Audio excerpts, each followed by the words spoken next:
Bonjour à tous, bonjour à toutes.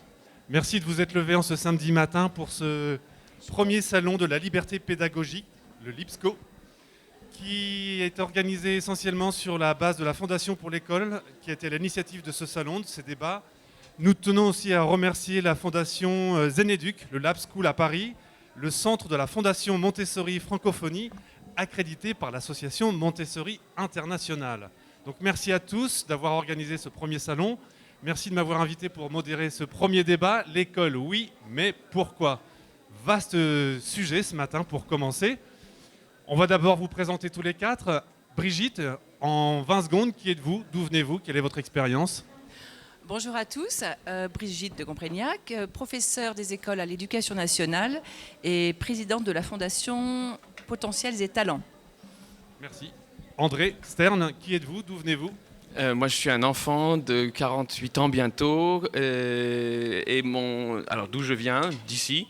Où je vais, ça, je ne sais pas. Mais j'essaye d'être un ambassadeur de celui qui manque toujours sur ces scènes, comme celle sur laquelle nous sommes aujourd'hui.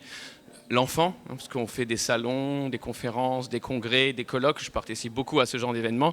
Et le grand absent, c'est toujours l'enfant. Donc, j'essaie juste d'être un ambassadeur. D'accord. Anne Coffinier. Bonjour, donc Anne Coffinier, je suis directrice générale de la Fondation pour l'école, que j'ai contribué à créer il y a 10 ans. Et donc je suis heureuse d'organiser cette conférence et aussi ce salon. Et le but, c'est de permettre à des gens très différents et à des horizons très différents de se rencontrer autour de la liberté pédagogique. Donc bienvenue à tous. Ramin Farangui, qui êtes-vous ? Bonjour à tous, Ramin Farangui, donc ancien consultant en direction générale d'entreprise, puis prof de maths physique. J'ai cofondé une école qui s'appelle l'école dynamique, où les enfants font littéralement ce qu'ils veulent de leur journée. Et j'ai cofondé un éco-village en Ariège qui s'appelle le village de Pourgues. D'accord. Et juste rapidement, je suis rédacteur en chef d'un magazine qui s'appelle Kaizen, qui s'intéresse à l'éducation positive, puisque nous avons édité une trilogie sur la parentalité de 0,6... 7-12, le 12-18, je ne l'ai pas, et régulièrement nous faisons des dossiers sur l'apprentissage. Et là, le dernier, c'est Le rire peut-il changer le monde ? Voilà, tout est clair. Pendant 40 minutes, nous allons échanger tous les 5, et pendant 20 à 25 minutes, on vous laissera la parole si vous avez des questions. Je serai vigilant pour que vous ayez le micro. On va commencer par vous, Ramin. Vous avez créé l'école démocratique à Paris. En gros, vous remettez en cause le système éducatif national tel qu'il est au XXe siècle. Quelle est votre motivation de remise en cause de ce modèle éducatif ? Oui, donc le titre, c'est l'école, oui, mais pourquoi ? Moi, effectivement, j'ai plutôt envie de dire, dans le contexte actuel, non. L'école, non. Parce que, tout d'abord, si on s'intéresse à l'égalité des chances, par exemple, ce qui est très français et très important, l'école est résolument élitiste. C'est une institution qui a été créée pour fabriquer une masse de personnes qui obéissent et une petite élite dirigeante. C'était son intention dès le départ. Et la forme n'ayant pas changé, peut-être que l'intention aujourd'hui qui est dite, c'est la réussite de chacun, l'égalité des chances. Mais le fait que tous les enfants suivent le même programme peut fabriquer une illusion qu'on les met sur une même ligne de départ et qu'ensuite, on va les départager de manière juste. Mais les dés sont totalement pipés dès le départ.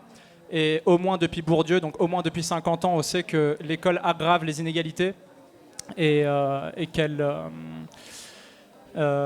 en fait fabrique de la reproduction sociale et donc en tant qu'enseignant, si l'intention c'est de venir pour Quand aider. vous dites en tant qu'enseignant, vous avez été enseignant, c'est ça ? Donc oui, j'ai été enseignant pendant 3 ans. Et puis Dans quelles circonstances ? Dans quelles circonstances ? Prof de maths et de physique dans des écoles privées sous contrat qui faisaient ce que fait l'école publique, enfin la même chose. Et oui, donc la conclusion de mon propos, c'est que si on vise le principe d'égalité, oui, on passe à côté en soutenant cette manière d'organiser les choses qui est l'emploi du temps, la classe d'âge, le même programme pour tous. Et le fait de passer à côté en fait, de la singularité de chacun, ses aspirations, ses désirs, ce qu'il a envie de faire, ce pourquoi il est motivé. Mais alors, c'est la raison pour laquelle vous avez créé l'école dynamique de Paris. Les enfants font ce qu'ils veulent, c'est ça, dans cette école? C'est ça, l'école dynamique, les enfants font absolument tout ce qu'ils veulent de leur journée. Ils peuvent passer leur temps à jouer, à discuter avec leurs copains. Et l'idée, c'est de créer un espace où la rencontre pourra réellement se faire et où l'objectif n'est pas de mettre les uns et les autres en compétition pour avoir une note et de se démarquer et du coup de passer devant l'autre. Non, c'est chacun est dans son chemin. Chacun est à la poursuite de ses propres objectifs. Il n'y a pas d'attente externe, on leur fait totalement confiance pour qu'ils s'autodéterminent et se réalisent de la manière qu'ils veulent. Mais vous êtes issu de grandes écoles, vous avez acquis des savoirs. Comment les enfants peuvent acquérir des savoirs dans ce type d'école, en fait? Je pense que c'est pas franchement si important que ça d'acquérir le savoir qu'il y a dans les grandes écoles. Enfin, si on a envie, qu'on le fasse, mais le fait que ce soit imposé comme le truc ultime à atteindre, que d'aller dans une grande école, c'est une violence de mon point de vue. Et je pense que chaque activité humaine a son intérêt, et nous, un des grands principes qu'on poursuit, c'est de ne pas hiérarchiser et de ne pas dire qu'il y a un savoir meilleur qu'un autre. Et chez nous, quelqu'un peut faire du skateboard ou peut faire de la cuisine ou peut faire des mathématiques, et on ne va pas commencer à se dire « Ah tiens, c'est mieux celui qui fait des mathématiques ». Il est en train d'acquérir le savoir qui lui permettra d'avoir un diplôme qui permettra de passer devant les autres et d'aller dans une grande école.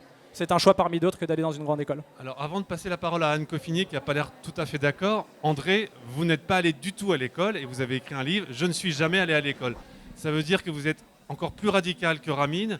Vous invitez les parents à déscolariser les enfants? Pas du tout. Excusez-moi, mais pas du tout, j'invite les parents à rien du tout. Et je ne suis pas là pour prôner une méthode ou pour en critiquer une. Sincèrement, je ne pense pas qu'on puisse accuser l'école de quoi que ce soit, puisque l'école ne fait que reproduire des attitudes et des paradigmes qui règnent dans notre société entière. Donc ma question est un peu plus large, c'est de l'éducation, d'accord, mais pourquoi ? Et donc, non, j'invite pas les parents à déscolariser leurs enfants, j'invite pas les parents à choisir une méthode plutôt qu'une autre, car j'ai aucune méthode à vendre, et je pense qu'à chaque fois qu'on vous dit choisissez notre méthode, c'est la meilleure, je n'ai qu'un conseil à vous donner, j'en ai deux en fait. Le premier, c'est n'écoutez aucun conseil, et le deuxième, c'est dès qu'on vous dit venez chez moi, j'ai la meilleure méthode, prenez la fuite, parce que ça peut pas exister. Je voudrais juste, puisque je sais que le temps qui m'est imparti est court, je voudrais juste vous rappeler une chose. À nous tous ici, vous connaissez la phrase la plus dite sur Terre, c'est la suivante: je suis nul en maths.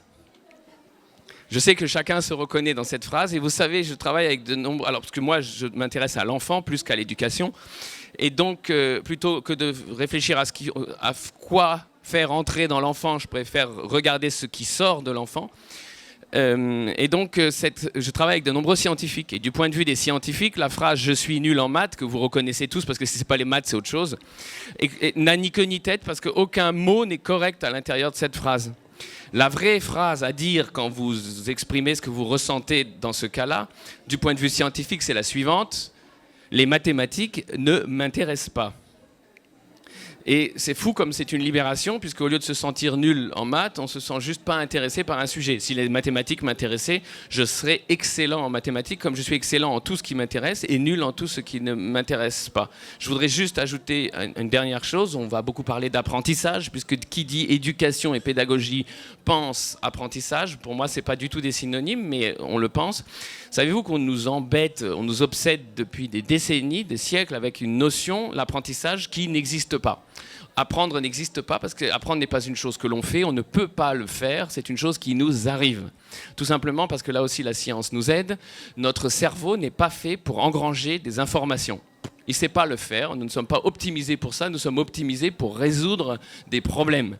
Et si à l'intérieur de la résolution des problèmes, une information est pertinente, alors elle est enregistrée. Ce qui veut dire que si une information ne vous touche pas au moment où elle vous atteint, si, pour le dire en des termes techniques, elle n'active pas vos centres émotionnels, elle entre par une oreille, elle sort par l'autre. Ce qui conduit à une société entière qui trouve normal d'avoir oublié 80%, car c'est le cas de chacun, 80% des choses qu'on a dû apprendre. C'est un aveu en réalité d'échec total, mais les 20% qui restent sont toujours les 20% qui, pour une raison ou une autre, vous ont touché, vous ont ému, ont activé vos centres émotionnels. Sans activation des centres émotionnels, si l'information ne vous intéresse pas, ne vous concerne pas ou n'est pas en lien avec quelque chose qui vous concerne, c'est peine perdue. Vous pouvez répéter, faire des devoirs, répéter 1000 fois, vous passez en boucle les dates sur votre Walkman comme le faisaient certains quand j'étais jeune et le Walkman existait encore. Ça n'a aucune efficacité, vous ne pouvez pas retenir une information qui ne vous touche pas. Et la seule activité dont on a constaté qu'elle activait les centres émotionnels en permanence, il y en a une seule, le jeu. Merci André. Brigitte, je vous ai vu à la fois être d'accord et pas d'accord. Oui, Brigitte, vous m'entendez? oui, très Oui. bien. Donc qu'il y a un je quota de vous ai vu parole. à la fois opiner et avoir des mots dubitatifs. Oui, absolument. Alors, je ne sais pas si vous êtes doué en maths, mais est-ce que, comme le dit André, on peut apprendre tout ou rien, ou est-ce que c'est le jeu? Et quel est pour vous le rôle de l'école du coup? Je veux rebondir sur la phrase d'André qui dit je suis nul en maths, c'est qu'en fait les maths ça ne me correspond pas et je n'aime pas les maths. Je ne suis pas tout à fait d'accord. Ça ne m'intéresse pas. Exact. Je ne suis pas tout à fait d'accord. Je pense que ça dépend qui t'a enseigné les maths, tout à fait approché les maths. Parce que quelqu'un qui se dit ça ne m'intéresse pas, c'est peut-être qu'on ne lui a pas montré les mathématiques de telle manière qu'il y trouve une euphorie intellectuelle et aussi émotionnelle. Moi, je sais personnellement que quand j'étais gamine, j'adorais les maths, j'adorais les chiffres, ça tournait dans ma tête et je trouvais des stratégies, c'était passionnant. Arrivé au collège, je suis rentrée dans un autre monde et je suis devenue nulle en maths. J'ai eu la chance d'avoir quelques maîtres ou maîtresses d'école qui m'ont transféré leur passion et c'est ce dont on discutait avant la table ronde, c'est que en pédagogie, ce qui est le plus important, c'est l'acte relationnel que l'on met en place entre l'élève et soi-même. Et donc ça passe forcément par l'école, si j'entends bien. Mais ça passe par, bien sûr que ça passe par l'école. Moi, je suis professeure des écoles à l'Éducation nationale, ayant eu une scolarité qui était terrible, où j'étais très très malheureuse, et je respecte, c'est pas que je respecte l'Éducation nationale, c'est que je suis fière d'être dans ce grand bateau, parce que je sais qu'on peut y faire des choses. Et c'est pour ça que la fondation dont je suis la présidente œuvre à côté pour essayer d'insuffler à l'Éducation nationale une autre manière de concevoir l'école, où justement il y aurait tous les soft skills, il y aurait tout le développement de la personne et de l'accomplissement de chacun. Mais comme le disait Ramin Farangui, l'école aujourd'hui est axée sur un programme plutôt maths-lettres et ne fait pas appel à tous les talents dont vous êtes la présidente. En fait, on laisse sur le côté les autres talents. Eh bien, je pense qu'au sein de sa classe, on est entièrement libre de faire ce que l'on veut. Et à travers Quand vous dites au sein de sa classe, c'est l'enseignant. Oui, là je parle en tant qu'enseignante. Au sein de sa classe, et si on est dans une école avec une équipe qui partage les mêmes valeurs, on peut monter des projets, on peut faire en sorte que le programme sert d'appui de base, mais que tout autour de ça, on peut faire complètement s'accomplir l'enfant pour qu'il arrive à se connaître, connaisse ses ressorts, sache de quelle manière est-ce qu'il fonctionne, et qu'au sein de ce groupe classe, chaque individualité trouve sa place dans ses différences et faire en sorte que toutes les différences deviennent des richesses pour chacun. D'accord. Anne Coffinier, je vous ai vu ne pas être tout à fait d'accord avec les premiers propos de Ramin. Je vais élargir la question. Est-ce qu'aujourd'hui, les compétences à acquérir, ce sont les maths, les lettres, ou plutôt un savoir-être? Savoir connaître sa personne, comme vient de le dire Brigitte, ou savoir être en relation avec l'autre en harmonie, savoir être en relation avec la nature, et trouver une quête plutôt harmonieuse, plutôt qu'un savoir, en fait. Alors, il y a beaucoup de choses qui ont été dites. Il y a un mot quand même qui est complètement absent, c'est celui de transmission, ou plutôt qui est extrêmement relativisé, c'est celui de la transmission des connaissances ou transmission de savoirs fondamentaux ou même d'une culture commune. Que l'école soit une forme actuelle ou pas, je pense que ce n'est pas très important. Ce qui est important, c'est de réfléchir sur l'acte d'apprentissage et la relation au maître. Même à une époque extrêmement numérisée, la relation personnelle au maître, au pluriel, à ceux qui se trouvent être dans une situation de vous apprendre est essentielle. Parce qu'on est des êtres de relation et on est des êtres qui sont tout à fait sensibles à la manière dont la personne s'engage. Dans le domaine de la musique, la relation par exemple entre le professeur, le maître et l'apprenant, enfin l'élève, elle est toujours passionnée, elle est toujours inspirée par la qualité de production, la qualité musicale du maître. On écoute le maître parce que le maître est inspirant, parce que le maître est un génie, parce que le maître joue remarquablement. Et c'est peut-être ça qui est en danger aujourd'hui dans l'école, c'est qu'on est arrivé petit à petit à dévitaliser la personne du maître, à en faire un peu un fonctionnaire. Vous savez que dans les critères de recrutement à l'éducation nationale, il y a une épreuve où on doit agir en fonctionnaire responsable de l'éducation nationale. C'est quand même une épreuve un peu baroque pour former un professeur. Et on a fait souvent des professeurs, des gens qui sont avant tout des exécutants.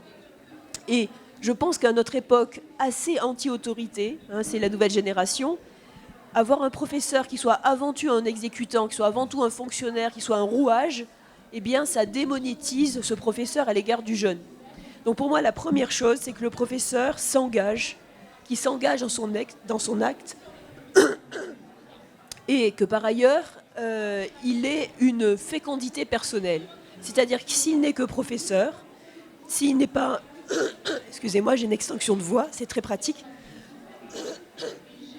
S'il s'engage dans son acte, si par ailleurs il a une véritable fécondité, par exemple sociale, esthétique, productive, c'est-à-dire que s'il n'est pas que professeur, s'il a une œuvre par exemple, s'il fait des choses avec ses élèves et que parfois ça déborde le cours, eh bien, il devient un témoin, c'est-à-dire qu'il est professeur parce qu'il est maître et qu'il est témoin du fait que le savoir, ça rend heureux et ça rend fécond et ça rend pleinement humain.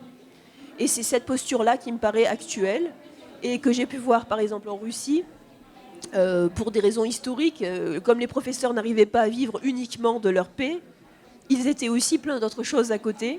Et ils emmènent souvent leurs élèves dans des productions, dans des expérimentations, dans du travail de labo, dans de la traduction pour le théâtre. Et ce qui fait que la relation est très riche. Et donc les professeurs emmènent les élèves parce que les élèves se disent c'est vraiment un maître. C'est un maître de vie, c'est quelqu'un qui vit de l'esprit, qui a cette jubilation de la vie de la connaissance, ou bien de la création, ou bien de l'invention. Il est génial en maths, il est génial en physique, et donc qui se mettent à sa suite. Alors je sais que c'est très antipolitiquement correct ce que je dis, parce que notamment dans le milieu de l'éducation nationale, on critique beaucoup la notion de charisme. On dit que ça doit être pensé pour le prof moyen, et que le charisme, c'est le truc en plus, qui vient ou qui vient pas. Moi, je crois pas à ça. Je pense qu'il faut mettre les professeurs en face de leur charisme et qu'ils doivent choisir un peu leur manière, leur méthode, par rapport à leur charisme propre. Et ça, c'était le premier sujet que je voulais dire. Et le deuxième sujet... pour savoir s'il faut faire des choses qui nous intéressent uniquement ou pas, je pense que c'est pas bien posé. Je suis désolée, André, parce que je sais que vous avez beaucoup pensé ces sujets, mais je pense que la question est mal posée. Je fais encore un détour par la musique, pour faire simple, qui est un sujet que vous connaissez bien. Dans la musique, est-ce qu'on peut dire qu'on est intéressé à faire des gammes ? Est-ce qu'on peut dire qu'on est intéressé à apprendre le rythme ? Moi, je détestais apprendre le rythme, j'étais nulle, j'ai passé des heures et des heures à faire des dictées de rythme, à n'en plus finir. Mais j'étais passionnée de musique. Et j'ai eu ma médaille d'or à 16 ans, et mon fils est chanteur d'opéra, etc. Et on est dans une famille de musiciens. Mais j'ai dû en passer par là. J'ai dû en passer par des choses pénibles et des contraintes.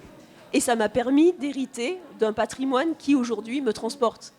Donc je crois que la notion de contrainte et la notion d'exercice inintéressant, elle est tout à fait tolérable si le professeur sait vous emmener dans une vision, si le professeur sait vous montrer les finalités. Et le problème, et je pense que là on se retrouvera, c'est plutôt que souvent, on ne nous montre pas les finalités. On est dans une espèce de court-termisme, on vous dit il faut absolument faire ça. Ah, il faut absolument faire cet exercice, c'est majeur, sinon vous aurez une mauvaise note à l'examen. On s'en moque de l'examen, personne ne vit pour l'examen. En fait, et donc, c'est ce fait-là qui fait que comme on ne comprend pas pourquoi on gagne en humanité, à travers ce qu'on fait, c'est à cause de ça que finalement on se retrouve dans une situation où on fait les choses sans plaisir, sans goût, et ça n'entre pas. Et là je suis d'accord avec vous, parce que quand on ne comprend pas le sens des choses, quand on ne sait pas où on va, quand on n'a pas la confiance, alors dans ce cas-là, ça n'entre pas émotionnellement. Alors je vois que tout le monde veut réagir. Dans l'ordre, Brigitte, allez-y. Merci. Je rebondis sur la musique, puisque je me permets de dire que j'ai contribué à l'ouverture de la première école Suzuki en Europe à Strasbourg, où justement c'est une méthode qui est faite pour les enfants à partir de l'âge de 3 ans, où justement on ne commence pas par ce qu'on appelle la grammaire, la conjugaison de la musique. On vit juste la musique, on l'écoute, on la reproduit, on la chante, on frappe avec ses mains, et ensuite on est en capacité, d'après le choix de l'instrument que l'on a fait, de faire de la musique. Et l'enfant, le petit enfant n'a pas conscience qu'il fait du rythme, qu'il produit des notes sur une portée, etc. Et c'est qu'après, où on greffe un début de solfège, un début d'apprentissage, effectivement, de la théorie, mais pour lui, il est tellement dans la musique que ça lui devient une nécessité et donc un plaisir. Et je pense que cette manière d'apprendre la musique devrait être dupliquée à l'école, où il faut éveiller la curiosité, et du coup, l'obligation n'est plus là puisque l'envie est là. Et un enfant, quand il naît, il naît très curieux, il naît avec la notion de jeu, avec la notion de plaisir et d'enthousiasme, et que... et donc, c'est ça qu'il faut lui apporter. Et après, effectivement, il y a un programme. Il faut que pour être un citoyen libre, il faut avoir de la connaissance, il faut savoir lire, il faut savoir écrire, il faut savoir compter, il faut avoir de la culture. Mais c'est la manière d'aborder les choses qu'on peut concevoir de manière complètement différente, et non pas dans la douleur ou dans l'obligation. Alors, avant de passer la parole à Ramine, André, sur cette notion de maître et d'apprendre dans la douleur, et notamment la musique.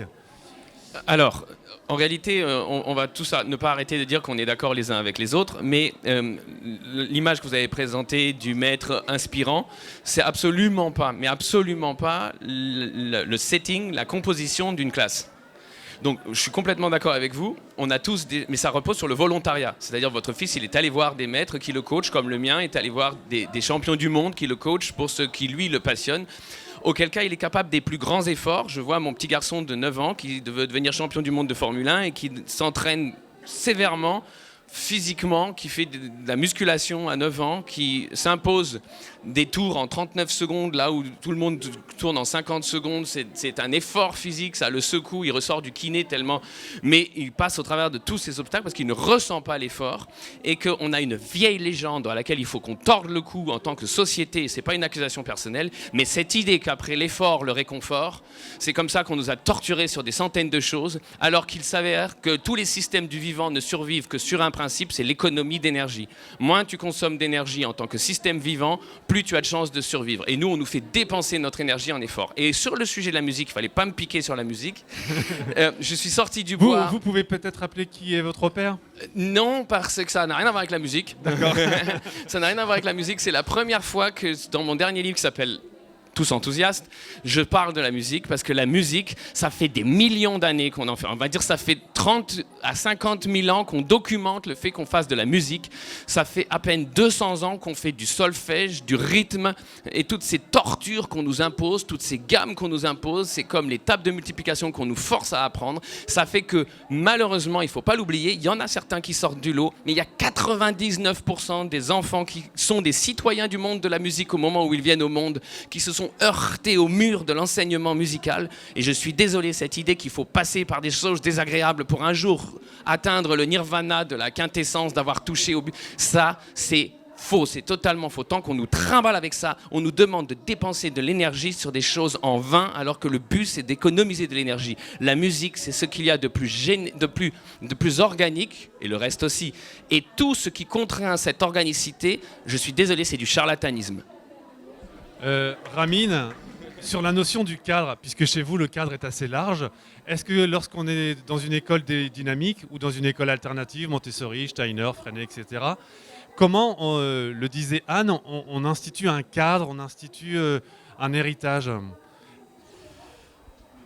En fait, je n'ai pas d'idée arrêtée sur un cadre qu'il faudrait faire. Moi, je pense que l'idée fondamentale, c'est de permettre à chacun de librement choisir ce qu'il veut. Que les familles, enfants et les parents ensemble, s'ils veulent choisir une école Montessori, qu'ils y aillent. Ils ont sûrement des très bons arguments, etc. S'ils veulent aller dans l'éducation nationale, qu'ils y aillent. S'ils veulent aller dans une école hyper traditionnelle où on porte l'uniforme et on fait les levées de drapeau le matin, qu'ils y aillent. Et s'ils veulent aller à l'école dynamique, qu'ils y aillent. S'ils veulent pas aller à l'école du tout, qu'ils fassent ça en fait. Mais pour moi, il y a vraiment un problème de faire confiance dans les parents, dans les familles et de cesser ces discours comme si on saurait a priori ce que les gens devraient faire pour être émancipés, pour être cultivés, pour être machin. Je ne sais pas. Vraiment, je ne sais pas. Mais malgré tout se pose en creux la question, et ça a été dit je crois par Brigitte de Comprégnac, comment on forme le citoyen de demain face aux crises écologiques, aux crises de société, aux crises environnementales. Comment on forme un citoyen éclairé qui comprend un texte de loi, qui comprend un discours, qui comprend une argumentation. Comment on forme ça aujourd'hui?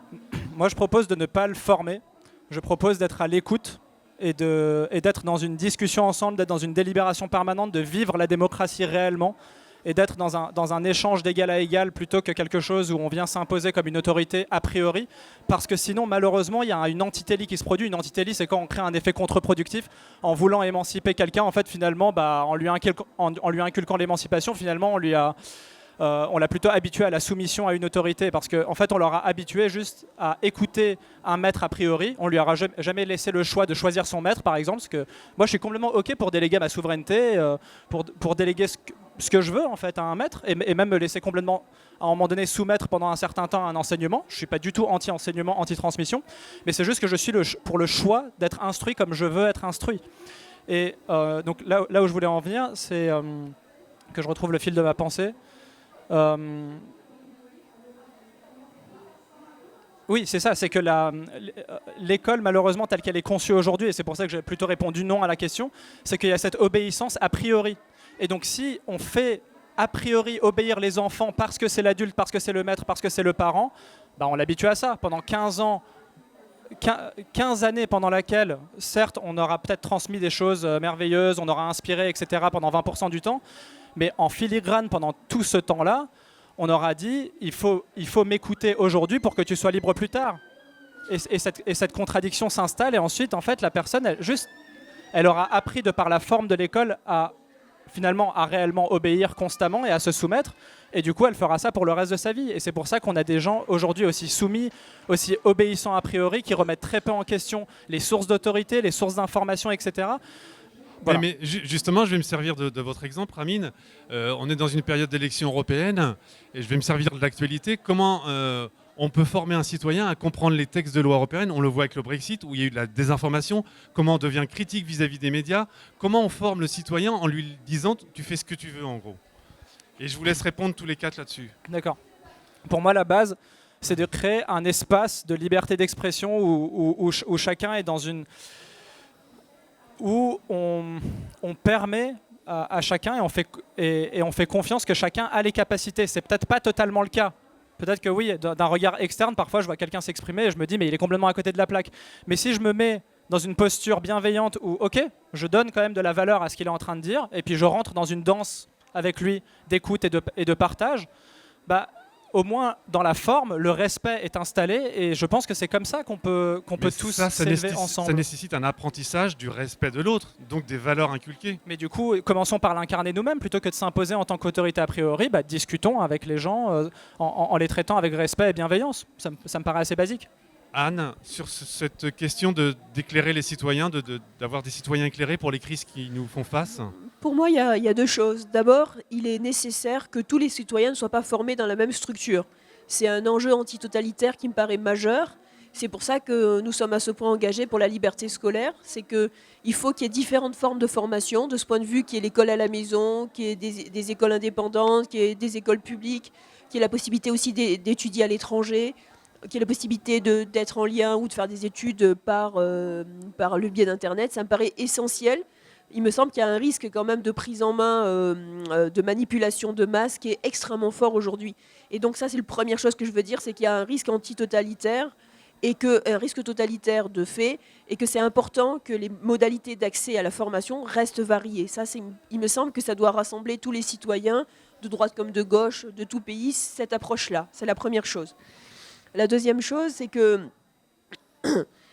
le meilleur moyen de penser par soi-même, c'est pas forcément d'être livré à soi-même dès le plus jeune âge. Et là, je suis en désaccord avec mon ami Ramin, parce que vous prenez le cas de Voltaire. Voltaire, pur produit des jésuites de Louis le Grand. Est-ce que le fait d'avoir subi Louis le Grand et la logique de formation, est-ce que le fait d'avoir subi Louis le Grand, ça l'a rendu obscurantiste, obtus et incapable de penser autrement? Il faut croire que non. Enfin, obtus peut-être, mais en tout cas pas de la manière jésuite. Ce que je veux dire, c'est que quand on forme la logique, premièrement, parce qu'il n'y a pas de débat sans formation de la logique, il faut quand même la former. Le principe de non-contradiction, par exemple. Comment arriver à débattre? C'est tout le problème d'Aristote, c'est tout le problème des débats qui doivent se faire selon une certaine règle, une certaine qualité intrinsèque. Il n'y a pas de démocratie sans formation. Il n'y a pas de débat sans logique et sans connaissance d'un certain nombre de points de base.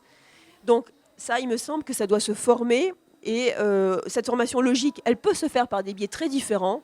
On peut apprendre la logique par les maths, par le latin, par le grec, par l'ébénisterie, par toutes sortes de choses. La logique s'apprend de plein de manières. Mais il y a un moment où il faut passer à l'abstraction. Il y a un moment où il faut tirer pour passer du concret à l'abstraction. Et cette étape-là, je pense que c'est important de ne pas en faire l'économie. Donc ce que je veux dire, c'est que si on veut pouvoir être capable d'avoir une société libre, la meilleure manière de former à la liberté, c'est le pluralisme dont j'ai parlé, anti-totalitaire, et c'est quand même la formation à travers des formes qui ont leur propre économie, qui ont leur propre rigueur. Les mathématiques ont une manière procédurale de fonctionner, il y a une rigueur interne qui n'est pas celle de l'économie, qui n'est pas celle du latin, qui a une part intuitive aussi importante, mais qui se présente différemment. Et c'est le fait de se couler dans certaines matières qui peuvent être complètement librement choisies. Je pense qu'il faut arrêter d'être fixé sur les maths ou telle chose. C'est le fait de rentrer dans ce type de matière qui, à mon sens, permet de développer les qualités qui permettent de penser en vérité.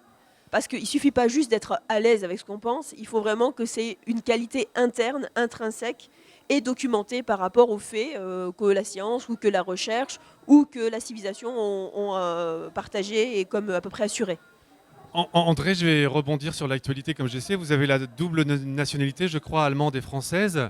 Est-ce qu'avec les écoles Steiner qui sont plus présentes en Allemagne, on a une formation de citoyens différente? J'en reste sur ma question de la formation des citoyens. Est-ce qu'ils sont plus éclairés? Est-ce que c'est le même système qu'en France? Est-ce que vous voyez des points à retenir du système allemand?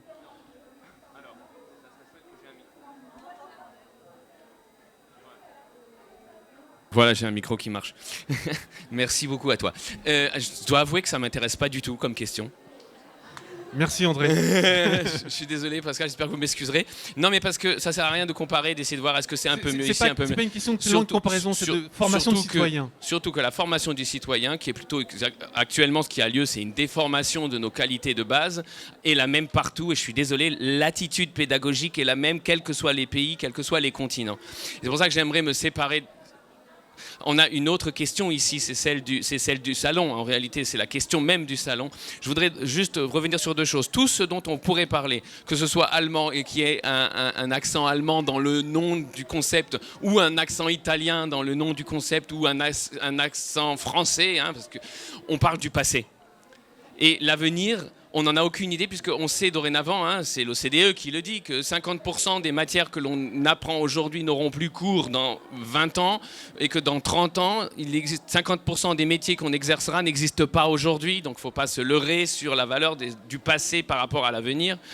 Mais toutes ces méthodes sont toutes développées du point de vue des adultes. C'est toujours des concepts d'adultes, c'est toujours des idées d'adultes où ça repose, et parfois c'est pire encore, sur les expériences en général mauvaises faites par les adultes sur leur parcours scolaire. Et le grand oublié de ces questions, c'est toujours l'enfant. Alors je sais que c'est pas on n'a pas le temps de... Je fais un atelier tout à l'heure, je crois à 12h10, si ça vous intéresse. Ce que j'essaie d'amener dans le paysage, c'est ce qu'amène l'enfant, ce qu'apporte l'enfant. C'est-à-dire qu'on a toujours considéré l'enfant comme le point zéro du développement humain et l'adulte comme le point culminant, l'aboutissement. On se rend compte que du point de vue des potentiels, on s'est complètement planté, c'est strictement l'inverse. Un enfant peut tout devenir et tout apprendre. Un adulte, à force d'élaguer, n'est plus qu'un bonsaï du point de vue des potentiels. Ça change notre manière d'aborder l'enfant, ça change donc notre attitude. Et du coup, Quand on sait ça et que les enfants, on ne s'est même pas posé la question de tout ce qu'ils amenaient au monde, de comment ils apprenaient leur langue maternelle, avant d'essayer de leur apprendre autre chose. Vous savez comment on apprend sa langue maternelle? Vous voyez, on ne sait même pas les processus et après on essaye de monter un système éducatif. Mais je crois qu'on a un salon ici, je vous remercie de l'avoir fait. Et c'est pour ça que je suis arrivé en courant à ce salon. On parle de liberté pédagogique. Et au moment où vous parlez d'éducation, comment éduque-t-on un citoyen, c'est plutôt l'inverse. Comment arrêtons de le déséduquer? C'est la question. Mais à l'heure où on pose cette question, il y a une question bien plus grave. Notre liberté pédagogique est en grave danger. Il y en a qui s'engagent corps et âme à essayer de défendre pied à pied le petit peu de liberté pédagogique qui nous reste. Un de ceux les plus courageux qui osent montrer leur couleur et aller au front, c'est Ramin. Hein, et notre liberté pédagogique est en grand danger et tout le monde s'en fiche. On parle de programme, mais notre liberté pédagogique nous est rognée de réforme en réforme et de changement de gouvernement en changement de gouvernement. Alors je ne suis pas anti-gouvernement, je suis anti-rien du tout, mais j'appelle juste ici, vous créez un salon sur ce sujet-là. Merci de le faire parce qu'on est en train de créer, vous faites le Marjolaine de l'éducation. Merci André. Ah, Brigitte, juste pour vous laisser la parole avant de donner le micro au public. Et c'est pour ça, là, je rebondis sur ce que tu viens de dire à la fin. Et c'est pour ça que la Fondation Potentiels et Talents œuvre pour la transition éducative. Parce qu'effectivement, ça ne fonctionne plus très très bien. Et on ne veut pas faire la révolution parce que ça ne sert à rien de tuer des choses. Et puis ça veut dire un 360 degrés et puis finalement on revient au point de départ, exactement. Donc une transition, et de toute façon la transition elle est en marche. Comme il y a la transition écologique, là c'est une transition éducative qui se fait à travers ce que tu fais Ramin, à travers ce que tu fais toi, à travers toute cette liberté pédagogique qu'il ne faut pas tuer, effectivement je suis entièrement d'accord avec toi Anne, et essayer d'insuffler cette intelligence-là nouvelle vers la vieille maison éducation nationale. Permettez-moi Brigitte, la transition elle se fera si les enfants ont conscience du rapport à la nature et de la préservation de la nature. Complètement, mais ça fait partie de cette transition éducative-là. Et alors, il y a deux choses. Je suis d'accord avec vous, Anne, je ne suis peut-être pas encore au point d'évolution de André et Ramin, mais je pense que l'effet de transmission est quand même, pour moi, extrêmement importante. Quand vous parliez de comment lire un texte de loi, arriver à le comprendre et faire en sorte qu'on ait un vote qui soit libre et conscient, il faut quand même avoir des acquis que, étant enfant, adolescent, ça va être un petit peu plus long si on n'a pas de nourriture. Et je pense que cette nourriture, je pense qu'il ne faut absolument pas renier tout ce que les philosophes grecs nous ont apporté depuis des millénaires, etc. Je pense qu'il y a quand même une transmission au niveau des savoirs. Est-ce que c'est de la transmission ou de la maïotique? Puisque vous êtes la présidente de la Fondation de Potentiels et Talents, est-ce que ce n'est pas plutôt de la maïotique que de la transmission? C'est le souhait qu'on aurait, comme dit André. Mais je pense qu'il faut quand même que ça repose. Mais ensuite il y a toute cette construction, effectivement, de l'enfant libre, adolescent libre et homme libre. Et effectivement, on souffre dans notre société à l'heure actuelle d'une déconnexion absolue avec la nature, avec un rythme humain, avec l'écoute de ses émotions, etc. Et donc, je pense qu'il faut... Nous soutenons, la Fondation, elle soutient des écoles qui pour nous sont représentatives de cette transition éducative qui est déjà là. Elles ont un stand de la fête dans le salon et qui font tout pour équilibrer, pour que chaque enfant arrive à se connaître, à s'accomplir avec toutes ces notions de liberté, de nature, de brassage de multi-pédagogie, surtout pas de chapelle.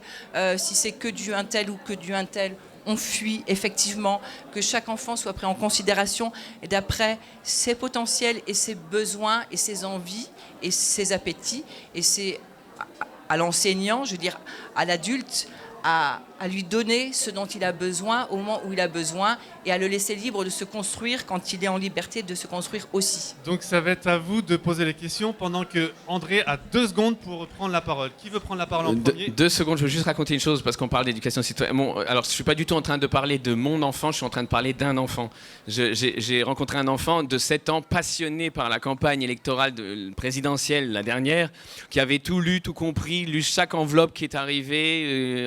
C'est à lui qu'on demandait qui a dit déjà que, il disait qui, etc. Il a dit, c'est quand même embêtant que je ne puisse pas voter. Moi, j'ai compris, j'ai envie de voter. On disait, oui, mais voilà, c'est pas du ressort, tu n'as pas encore l'âge pour prendre cette responsabilité. Il a dit, mais alors dans ce cas-là, il faudrait tout simplement qu'il y ait un permis de voter, comme il y a un permis de conduire, il faudrait changer l'âge du permis de conduire, changer l'âge du permis de voter. Parce que je suis sûr qu'à 7 ans, moi, je suis beaucoup plus responsable au moment de voter que certains qui ont le permis de voter, mais qui ne savent pas pourquoi ils votent. Voilà, la première question dans le public, monsieur, c'est à vous. Alors oui, moi il y a un truc qui me pose question un peu, c'est on parle d'éducation, on parle d'école, donc en fait l'idée c'est de mettre des enfants dans un endroit où on va les former pour ensuite qu'ils puissent retourner dans le monde. Et je comprends pas toute l'énergie qui est déployée à savoir comment on va faire pour sortir l'enfant du monde, pour ensuite que dans ce lieu hors sol, il se reconnecte au monde. En fait, qu'est-ce qu'on vise comme société à travers ce genre d'attitude et de comportement? J'ai du mal à le comprendre. Et donc j'aimerais bien savoir en fait, qu'est-ce que vous visez comme société quand vous proposez une autre approche. Anne, peut-être, pour répondre en premier. Je trouve que c'est une question intéressante. Ça me fait penser à un livre de Philippe Ariès qui parle de l'histoire de l'éducation et de l'enfant et qui racontait qu'avant, il y avait plein de lieux d'éducation, notamment parce que il y avait beaucoup de métiers qui étaient faits dans la rue, il y avait beaucoup de métiers qui étaient faits à domicile, notamment tout ce qui était artisanat, c'était souvent à domicile. Et donc, en fait, il y avait plein de lieux d'apprentissage et tout était apprentissage.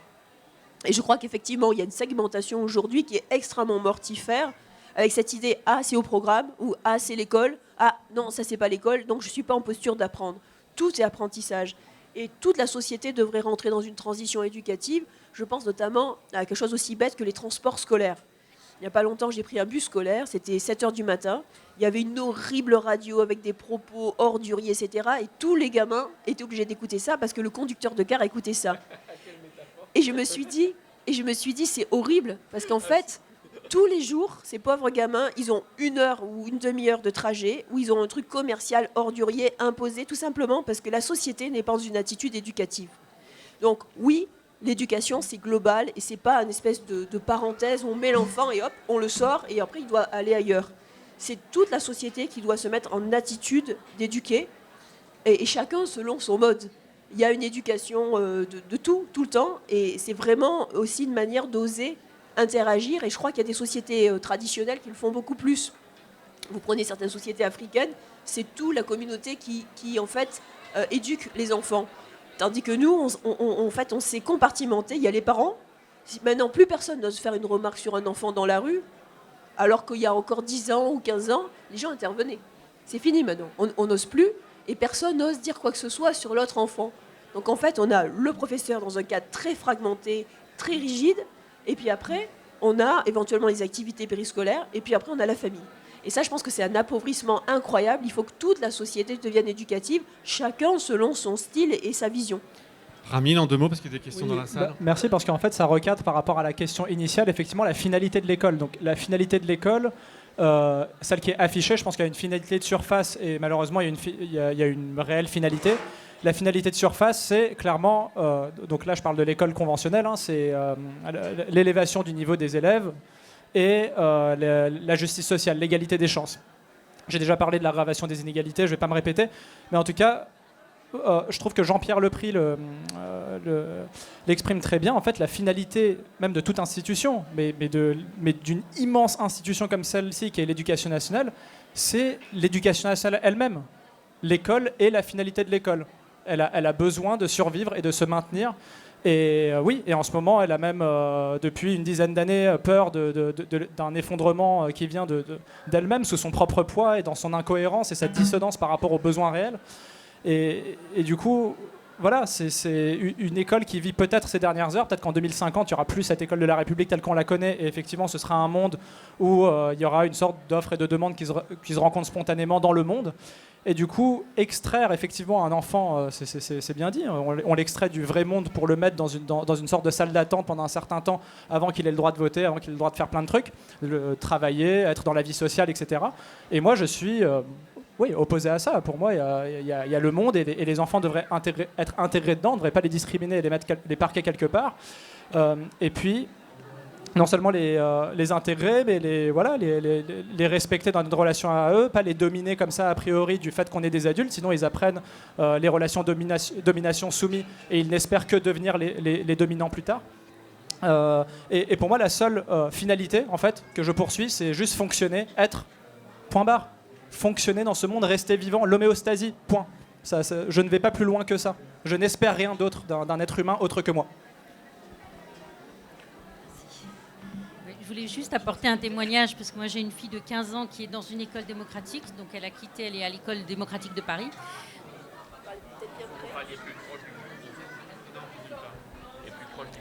Ouais, c'est bon. Oui, je voulais juste apporter un témoignage. Moi, j'ai ma fille de 15 ans qui a quitté l'école en 4e, donc à la fin du collège. Elle souffrait d'une légère dyslexie, elle est dyspraxique, donc elle avait du mal à suivre les cours à l'école tels qu'ils sont donnés. Et donc, en milieu de 4e, on commençait déjà à lui demander de s'orienter. Alors, elle a toujours été considérée comme une mauvaise élève, donc quelqu'un de pas très intelligent à l'école. Alors, elle le vivait... par les professeurs et par ses camarades de classe, par le fait. Donc elle avait perdu complètement confiance en elle. Elle commençait à chercher une orientation pour faire quelque chose dans lequel elle n'avait pas besoin du bac, parce qu'elle s'était convaincue, et on l'avait convaincue qu'elle n'était pas en capacité de passer le bac. Donc moi, c'est à ce moment-là où je me suis dit, commencer à chercher à 14 ans, alors qu'elle ne sait pas ce qu'elle veut faire et qu'elle avait des talents fous en dessin, elle s'intéressait à la musique, elle s'intéressait à l'astronomie. Mais quand elle commençait à lire des livres d'étoiles, on lui disait, non mais il ne faut pas rêver, astronaute, toi, il ne faut pas rêver. Donc elle avait complètement arrêté. Elle avait arrêté le dessin, elle avait arrêté tout ce qui la passionnait. Donc là, j'ai dit, on va lui donner du temps. Et les écoles démocratiques de Paris, je les ai découvertes à point nommé. Et j'ai dit, ben voilà, on va lui laisser le temps et elle va aller là-bas. Moi, j'ai pas envie de continuer à dire que c'est une école où les enfants font ce qu'ils veulent. J'ai envie de dire que c'est des endroits où les enfants apprennent ce qu'ils ont envie d'apprendre. Parce qu'ils font pas rien. Quand on dit les enfants font ce qu'ils veulent, on dit ah oui, on les laisse faire n'importe quoi. Non, ils font pas n'importe quoi. C'est des endroits où ils apprennent ce qu'ils ont envie d'apprendre. Et là, elle s'est remise à s'intéresser à tous les domaines. Il lui a fallu du temps, hein. Ça fait 3 ans maintenant qu'elle y est. Il a fallu un certain temps pour qu'elle s'adapte, pour qu'elle retrouve, qu'elle se retrouve.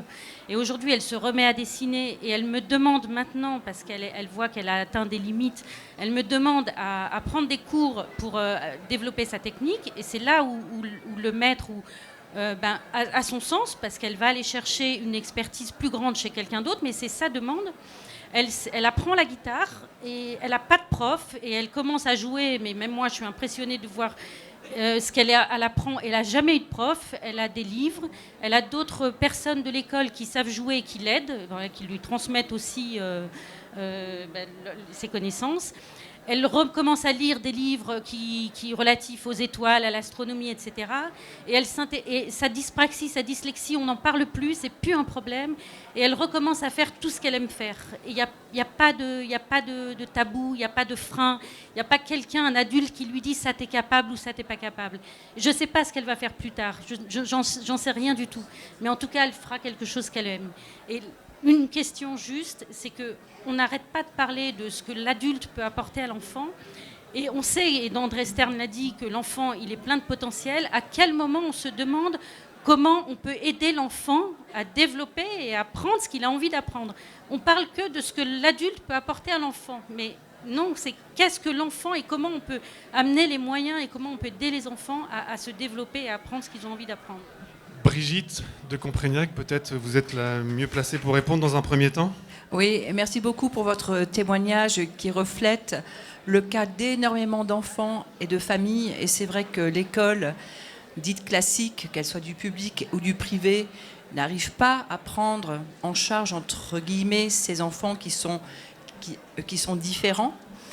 qui ont souvent des talents et des potentiels absolument extraordinaires, mais qui sont soumis au fait qu'il y a un protocole à suivre et que quand on est dysgraphique, quand on est dyscalculique, quand on est dyspraxique, etc., on n'entre pas dans le moule et donc on pense qu'on est complètement idiot et qu'on n'est pas fait pour être intelligent, alors qu'on a en fait des potentiels incroyables, mais que notre cerveau utilise des biais qui ne sont pas ceux attendus.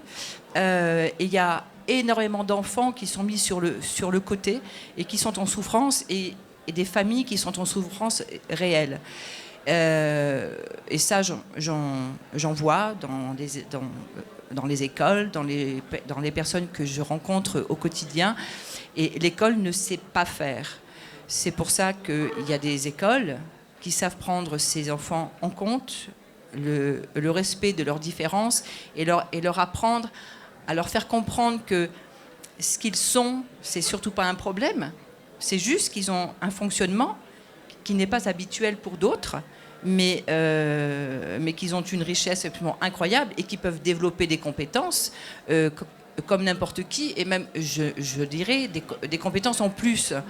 Et donc, s'insérer dans la société et dans un cursus, pour eux, au départ, malheureusement, c'est très, très compliqué. Et on manque de gens qui soient compétents, des spécialistes qui viennent dans les écoles, qui dédramatisent, qui aident, qui soutiennent. L'école ne sait pas faire. L'école ne sait pas faire. Merci. Je vais devoir faire preuve d'autorité. Vous êtes nombreux à lever la main, donc extrêmement court la question, s'il vous plaît. Alors, elles seront courtes, mais j'en ai deux. Une pour Monsieur Stern. J'aimerais, s'il vous plaît, que vous décriviez votre école idéale. Ça, c'est la première question. Et en quelques mots. Et Madame Comprignac, j'ai une autre question aussi. Étant un ancien professeur de l'éducation nationale pendant 15 ans et connaissant l'inertie de cette institution, donc j'entends que vous voulez faire bouger les lignes de cette institution et j'aimerais savoir si vous avez eu des réussites marquantes dans cette action-là, si déjà vous avez eu des choses positives, si l'éducation nationale vous avez entendu. Voilà. André, vous avez 25 secondes. J'ai 25 secondes. Moi, je vais plutôt rejoindre le propos d'Anne. Je me fiche en réalité des types d'écoles, parce que les types d'écoles, et donc celle qui est idéale à mes yeux, on s'en fout. Les types d'écoles, les écoles, les projets pédagogiques sont toujours des bulles qu'on crée autour de l'enfant et dans lesquelles on essaye de réunir des conditions qui soient pas trop mauvaises, voire propices au développement spontané de nos enfants. Le problème, c'est que tant qu'on a besoin de bulles, et on en a besoin, et je suis très reconnaissant à ceux qui les créent, mais on a quand même un problème, c'est que si on a besoin de bulles, c'est que le monde alentour n'offre pas les conditions qui permettent, les conditions propices au développement de nos enfants. Et donc le vrai projet qui m'intéresse, c'est pas comment créer d'autres bulles, mais comment réussir à transformer le monde, donc notre attitude à tous, pédagogique, afin qu'on n'ait plus besoin des bulles, et que la question que vous me posez ne se pose plus. C'est ça. Et donc, répondre à votre question, je suis désolé, j'ai l'air de botter en touche, mais un, c'est une question que je ne me pose pas, et deux, ma réponse ne m'intéresse pas. C'est la deuxième fois que vous le faites, André, quand même. Mais vous aurez remarqué que, parce que c'est pas la première fois que c'est ce que je pense que les questions sont plus importantes que les réponses. Et celui qui a une réponse unique à votre question, encore une fois, s'il en a une, mais prenez la fuite. Brigitte, vous pouvez répondre à la deuxième question, s'il vous plaît. En 25 secondes aussi. Alors, il est évident que moi-même, au sein de mon école, de mon académie, je discute, j'œuvre, je forme, je suis à l'écoute, je discute beaucoup.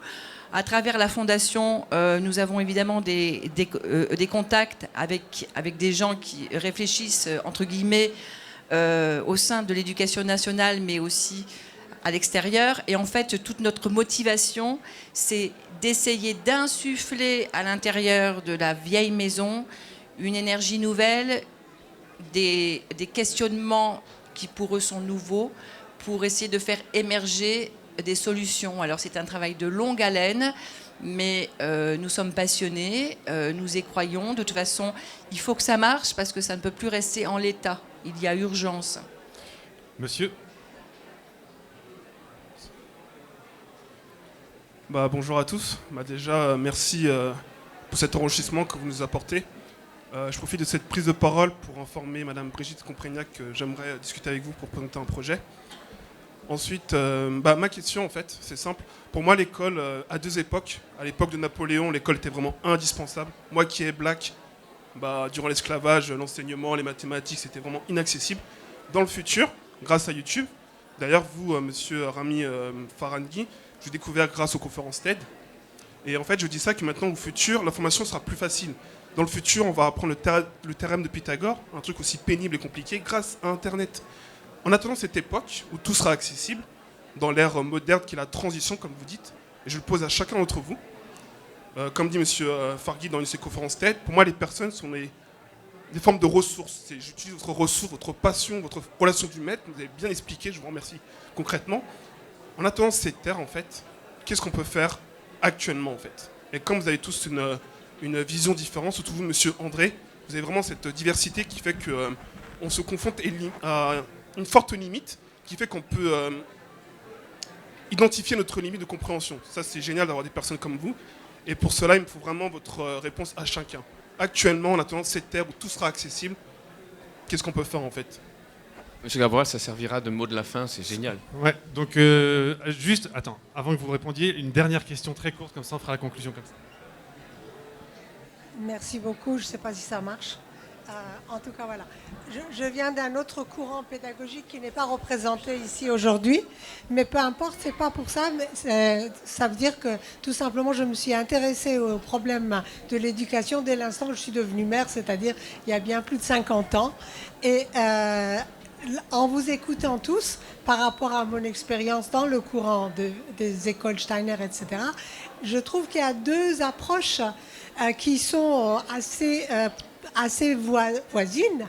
Et je me demande justement s'il ne faut pas plutôt approcher cette question de l'éducation, parce qu'on parle de l'enfant, il a dit au début justement l'enfant était absent, mais ça dépend de l'âge de l'enfant. Un enfant est enfant à 3-4 ans quand il est plus ou moins scolarisé, et un enfant est encore un enfant à 15-16 ans.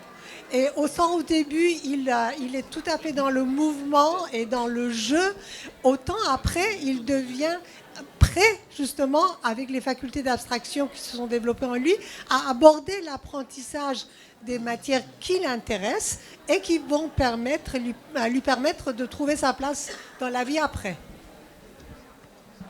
Donc on va dire et résumer et synthétisons. La question finale pour vous quatre, qu'est-ce qu'on peut faire concrètement aujourd'hui? André, vous commencez. C'est moi qui... Ah non, c'est moi qui finis. Non, vous commencez. Alors c'est moi et sans botter en touche. Non, je botte pas en touche. Alors, donc, on a, si vous voulez, de 12h10, si je me souviens bien, à 13h, on pourra étendre un peu le temps, là, parce que là... Donc, merci pour cette question. Je pense qu'il y a une chose toute simple. Il faut prendre conscience du fait que nous faisons... Je tiens à le répéter encore, tout le mal que vous vous donnez, c'est dans le but d'un avenir qui ne se fera pas sans l'enfant. Et donc, comprenons l'enfant avant de développer autour de lui un concept quel qu'il soit. Si on part du point de vue de l'enfant, le monde actuel, c'est ça. C'est, attention, écoute bien. Si tu écoutes pas bien, tu n'auras pas de bonnes notes. Si tu n'as pas de bonnes notes, tu ne pourras pas faire de bonnes études. Si tu ne peux pas faire de bonnes études, eh ben, tu n'auras pas de bons diplômes. Et si tu n'as pas de bons diplômes, tu n'auras pas de travail. Et si tu n'as pas de travail, tu n'auras pas d'argent. Et si tu n'as pas d'argent, tu n'auras pas de maison. Et si tu n'as pas de maison, tu n'auras pas d'enfant, tu n'auras rien. Ça, c'est une cocotte minute avec le couvercle fermé, serré et dessous le feu brûlant des attentes de la société. Et ce qu'on peut faire chacun ici présent, c'est prendre ce satané couvercle, l'ouvrir. Je t'aime parce que tu es comme tu es. C'est bien comme conclusion pour vous, André. Brigitte C'est très difficile de reprendre la parole après toi. Je comprends que tu... Non, c'est un vrai challenge. Oui. Vous avez le talent et le potentiel pour le faire.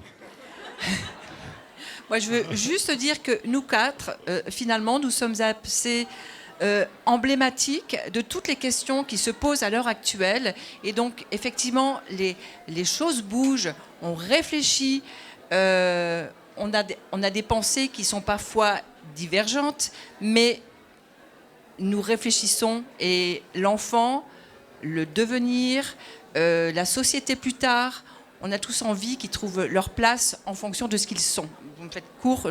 Donc, merci. Si vous voulez que l'on continue les discussions, on peut se retrouver au stand de la fête et Merci à vous trois pour ce que vous êtes, Et en tout cas. Anne, en 2 secondes, avant de laisser finir Ramine. Il me semble qu'il faut que chaque acteur soit cohérent dans ce qu'il fait. Et une des difficultés de l'éducation nationale aujourd'hui ou de la posture d'enseignement aujourd'hui, c'est qu'elle est devenue intrinsèquement incohérente. C'est-à-dire qu'elle prétend continuer à transmettre plus ou moins des savoirs, mais elle a tellement multiplié les matières et réduit les volumes horaires et parcellisé tout que c'est plus faisable.